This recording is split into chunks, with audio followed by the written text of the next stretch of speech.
बागेश्वर धाम बोल रहा हूँ। मैं भगवान राम भक्त हनुमान जी को समर्पित मंदिर हूँ। मैं वही बागेश्वर धाम हूँ जो आजकल हर न्यूज चैनल की हेडलाइन बना हुआ है। मैं अपने चमत्कारों की वजह से आए दिन सुर्खियां बटोर रहा हूँ। आजकल तो मेरे यहाँ पत्रकारों का मेला लगा हुआ है। आज मैं आपको मेरे से जुड़ी हर एक बात बताऊंगा। मेरे इतिहास के साथ साथ मेरे यहाँ विराजे हनुमान जी के चमत्कारों से भी पर्दा उठाऊंगा। मैं मध्य प्रदेश के छतरपुर जिले के गंज नामक ग्राम में स्थित हूँ। मेरे यहाँ विराजे बालाजी की महिमा भारत के कोने कोने में फैली है। मेरे यहाँ आए दिन लाखों श्रद्धालु दर्शन के लिए अर्जी लगाते हैं। अब आप सोच रहे होंगे कि अर्जी किस बात की, तो आपको बता दूं, मेरे यहाँ बालाजी के दर्शन करने के लिए सबसे पहले अर्जी लगानी पड़ती है। अर्जी स्वीकार होने के बाद ही आप बालाजी के दर्शन कर सकते हैं। मैं बहुत ही चमत्कारी मंदिर हूँ जो कई बार खबरों में सुर्खियां बटोर चुका है। मेरे आने वाले सभी भक्तों की मनोकामनाएं पूर्ण हो जाती हैं और उनकी समस्याओं का निराकरण भी यहाँ बताया जाता है। अगर मेरे इतिहास की बात करूं तो मेरा इतिहास बहुत पुराना है।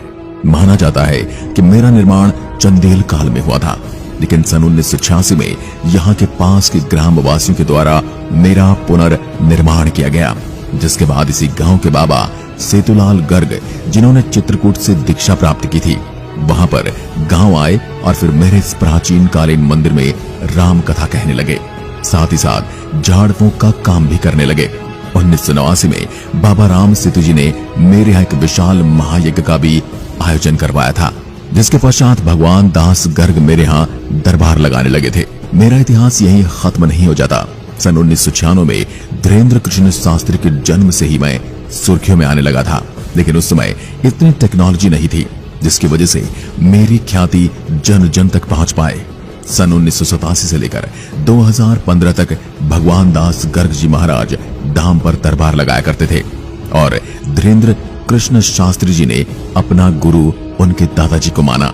सन 2016 में धीरेन्द्र कृष्ण शास्त्री जी ने बागेश्वर धाम की डोर संभाली और महाराज ने अपने दादाजी के आशीर्वाद से मेरे यहाँ दिव्य दरबार लगाने लगे और सन 2017 में 108 कन्याओं का विवाह सम्मेलन करवाकर मेरे इतिहास में अलग भूमिका निभाई। धीरेन्द्र कृष्ण शास्त्री जी ने यहाँ दिव्य दरबार में अभी तक लाखों लोगों के मन की बात पर्ची पर लिखी है। यही मुझे एक अलग पहचान देती है। मेरी महिमा पूरे भारत भर में प्रसिद्ध है। यहाँ तक कि कई बार खबरों में भी मेरी महिमा का बखान किया गया है और आजकल तो सारे न्यूज चैनल को मेरे नाम लिए बिना नींद नहीं आती। मुझ में हनुमान जी की बालाजी स्वरूप की खूबसूरत प्रतिमा स्थापित है और वर्तमान में महाराज श्री धीरेन्द्र कृष्ण जी यहाँ के महाराज हैं। मेरे सप्ताह के 7 दिन लोगों की समस्याओं के निवारण के लिए एक दरबार का आयोजन होता है, जहाँ पर भक्तजन अपनी समस्याओं को लेकर आते हैं। मेरे इस मंदिर की चमत्कारी महिमा ये है कि आगे संत धीरेन्द्र कृष्ण जी लोगों की समस्याओं को सुने बिना ही बता देते हैं कि किस समस्या से वह व्यक्ति इस धाम में आया है। वे पर्ची पर लिखकर उस व्यक्ति को दे देते हैं और वह किसकी समस्या से गुजर रहा है और उस समस्या का निदान क्या है। कहा जाता है आज तक इस धाम में जो भी व्यक्ति अपनी समस्याओं को लेकर आया है उसकी समस्या का समाधान हुआ है। भूत प्रेत जैसी बुरी आत्माओं से पीड़ित लोग भी समाधान के लिए इस धाम के दर्शन करने आते हैं। अगर आप मेरे यहाँ बालाजी के दर्शन के लिए आना चाहते हैं, ये दरबार में अपनी समस्या का निवारण करना चाहते हैं, तो आपको एक टोकन प्राप्त करना पड़ेगा।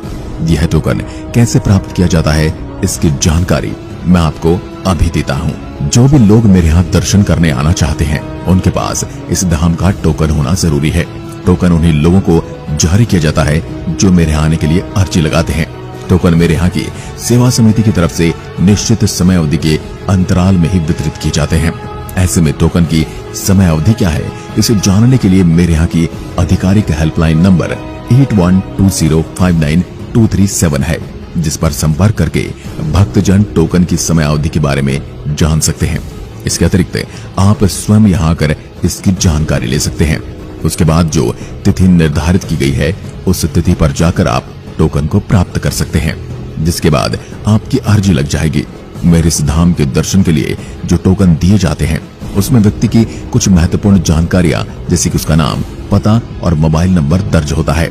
इस टोकन के जरिए आपको बागेश्वर धाम के महाराज जी से मिलने का अवसर मिलता है, जहां पर आपको आपकी समस्या का समाधान मिल जाएगा। जो लोग छतरपुर जिले में नहीं रहते हैं या फिर किसी अन्य राज्य से हैं, ऐसे लोग चाहे तो घर बैठे बागेश्वर धाम के लिए अर्जी लगा सकते हैं। यहाँ तक कि उसकी प्रक्रिया की जानकारी स्वयं यहाँ के महाराज श्री धीरेन्द्र कृष्ण शास्त्री जी ने बताई है और मैं भी आपको बता देता हूँ। सबसे पहले तो मंगलवार के दिन एक लाल कपड़ा लें और उस कपड़े में नारियल को लपेटें। ध्यान रहे कि इस कपड़े में नारियल को लपेटते समय आपकी जो मनोकामना है या जो समस्या है वो जिसकी समाधान के लिए आप अर्जी लगा रहे हैं उसके बारे में ध्यान करते हुए नारियल को कपड़े में लपेट लें। उसके बाद आपको भगवान बागेश्वर धाम सरकार के माला का जाप करना है और फिर इस नारियल को अपने पूजा वाले स्थान पर रख देना है। इस तरीके से आप बागेश्वर धाम के दर्शन के लिए अर्जी लगा सकते हैं। अब आपने मेरे यहाँ दर्शन के लिए अपनी अर्जी लगाई है या लगाने वाले हैं, तो कैसे पता चलेगा कि आपकी अर्जी स्वीकार हुई है या नहीं? इसके बारे में यहाँ के महाराज ने बताया है, जब आपकी अर्जी स्वीकार होती है तब आपके परिवार के किसी भी सदस्य को लगातार 2 दिन तक स्वप्न में भगवान बागेश्वर की बंदर स्वरूप के दर्शन होते हैं। अगर आपके स्वप्न में बागेश्वर भगवान के दर्शन नहीं हो रहे हैं तो इसका अर्थ है आपकी अर्जी अभी तक स्वीकार नहीं हुई। ऐसे में आपको इससे हताश होने की जरूरत नहीं है। आप चाहे तो अगले मंगलवार को दोबारा अर्जी लगा सकते हैं। आपको बता दूं, अर्जी लगाने के बाद कुछ दिनों तक महत्वपूर्ण बातों का ध्यान रखना पड़ता है। यदि आप मेरे यहाँ के अर्जी लगाने वाले हैं या लगा चुके हैं तो इन बातों पर जरूर ध्यान दें। मेरे यहाँ के लिए अर्जी लगाने वाले लोगों को कुछ समय तक प्याज, लहसुन, मांस या मदिरा से परहेज करना पड़ता है, क्योंकि इस तरह के भोजन को तामसिक भोजन माना जाता है। यानी कि इस तरह के भोजन राक्षसों के भोजन होते हैं और भगवान हनुमान जी कभी नहीं चाहते कि उनके धाम आने वाले भक्त ऐसे तामसिक भोजन का सेवन करके आए। बागेश्वर धाम का अर्जी लगाने के 4 दिनों तक नियमित रूप से ब्रह्मचर्य का पालन करना चाहिए एवं बागेश्वर भगवान के मंत्रों का जाप करना चाहिए। जब बागेश्वर धाम में मंजूरी स्वीकार कर ली जाती है तो अर्जी के लिए जो नारियल बांधे गए होते हैं उन्हें भी बागेश्वर धाम सरकार ले आना चाहिए। जैसे कि आप जानते हैं कि बागेश्वर धाम पहुंचने के लिए भक्तजनों को अर्जी लगानी पड़ती है। ऐसे में यदि आप मेरे यहाँ आए बिना वहां होने वाले आरती प्रवचन को सुनने का लाभ उठाना चाहते हैं तो इसके लिए 2 माध्यम है। इंटरनेट के जरिए आप YouTube चैनल पर एवं टीवी के माध्यम से आप घर बैठे कथा, आरती इत्यादि के दर्शन कर सकते हैं। YouTube पर बागेश्वर धाम का आधिकारिक चैनल बना हुआ है। इस चैनल पर अब तक लगभग 29 लाख से ज्यादा सब्सक्राइबर हैं। यहाँ पर चैनल पर बागेश्वर धाम सरकार की कथा, आरती के वीडियोस अपलोड किए जाते हैं।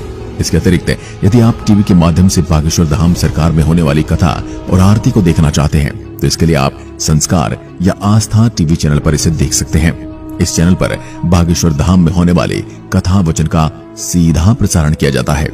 अब आपको बताता हूँ कि आप मुझ तक कैसे पहुंच सकते हैं। यदि आप बागेश्वर धाम सरकार के दर्शन करने के लिए आना चाहते हैं तो आप हवाई, रेलवे और सड़क तीनों में से किसी भी मार्ग का चयन कर सकते हैं। तीनों ही मार्ग यहाँ तक पहुँचने के लिए उपलब्ध हैं। बता दें कि तीनों ही मार्ग के जरिए आप सबसे पहले छतरपुर पहुँच सकते हैं। छतरपुर पहुँचने के बाद 33 किलोमीटर की दूरी पर खजुराहो पन्ना मौजूद है, जहाँ पर बस या टैक्सी से आप पहुँच सकते हैं। यहाँ से 3 किलोमीटर की दूरी पर गंज नाम की एक जगह है, जिसके बाद आपको यहाँ पर बड़ा टावर दिखेगा। वहां से 3 किलोमीटर और अंदर जाने पर मेरे दर्शन होंगे, जो अपने हाथ फैलाए हुए आपके लिए सदैव तत्पर रहता है। यदि आप ट्रेन से आना चाहते हैं तो बागेश्वर धाम पहुंचने के लिए ट्रेन मार्ग काफी सस्ता माध्यम है और लगभग भारत के विभिन्न शहरों से, रेलवे स्टेशन से आपको मध्य प्रदेश के छतरपुर के लिए ट्रेन मिल जाएगी। दिल्ली जैसे शहरों से भी मध्य प्रदेश के छतरपुर जिले के लिए सीधी ट्रेन उपलब्ध है। यदि आप अपने निजी वाहन से बागेश्वर धाम आना चाहते हैं तो इसके लिए आपको सबसे पहले छतरपुर जिला पहुंचना पड़ेगा। आप चाहे गूगल मैप की सहायता ले सकते हैं। उसमें नक्शे का अनुसरण करते हुए आप आसानी से बागेश्वर धाम पहुंच सकते हैं। वैसे आप चाहे तो बस के जरिए भी बागेश्वर धाम आ सकते हैं। दिल्ली से सीधे बागेश्वर धाम के लिए बस चलती है। आप चाहे तो रोडवेज बस की सवारी भी ले सकते हैं, जिसके लिए आपको सबसे पहले दिल्ली से लखनऊ और फिर लखनऊ से भोपाल तक का सफर तय करना होगा, क्योंकि दिल्ली से सीधे छतरपुर के लिए रोडवेज बस की सेवा उपलब्ध नहीं है।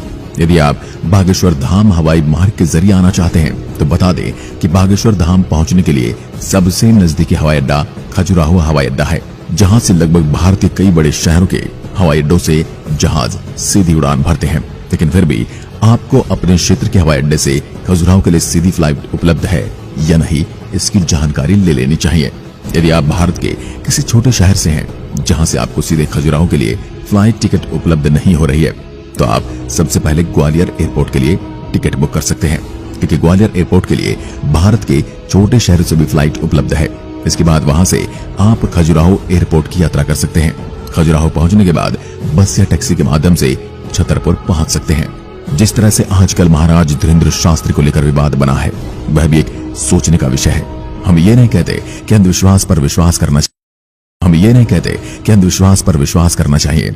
हम किसी भी तरह से अंधविश्वास की पुष्टि नहीं करते हैं, परंतु जब बात किसी की आस्था और विश्वास की आती है तो वह तर्कों के बारे में नहीं सोचा जाता। आजकल धीरेन्द्र शास्त्री को मीडिया और हिंदू विरोधी ताकतों ने घेरा हुआ है, लेकिन मेरा उनसे प्रश्न ये भी है कि जो दिवाली और जानवरों की बलि के ऊपर काफी ज्ञान और शो चलाते हैं, क्या वह उन धर्मों से क्यों प्रश्न नहीं करते? जानवरों को खाने की वकालत करते हैं, उन धर्मगुरुओं से उन धर्म में व्याप्त बुराइयों पर क्यों प्रश्न नहीं किया जाता? क्या किसी ने प्रश्न किया है? क्या दिन मदरसों और दरगाहों से रेप वगैरह की खबरें आती हैं? उनको कितनी और सजा मिल पाती है? सदियों से जो केस चले आ रहे हैं, उनसे किसी ने जाकर पूछा है कि अपने धर्म स्थल पर ऐसा कृत्य क्यों किया? यह सब सनातन धर्म के साथ ही क्यों? सबकी अपनी अपनी आस्था है, लोगों को कुछ लाभ मिल रहा होगा तभी वो वहां जा रहे हैं। इस बारे में आपके क्या विचार हैं? हमें कमेंट में लिखकर जरूर बताएं। साथ ही अभी तक चैनल को सब्सक्राइब नहीं किया है तो चैनल को सब्सक्राइब करके बेल आइकन जरूर दबाएं। धन्यवाद।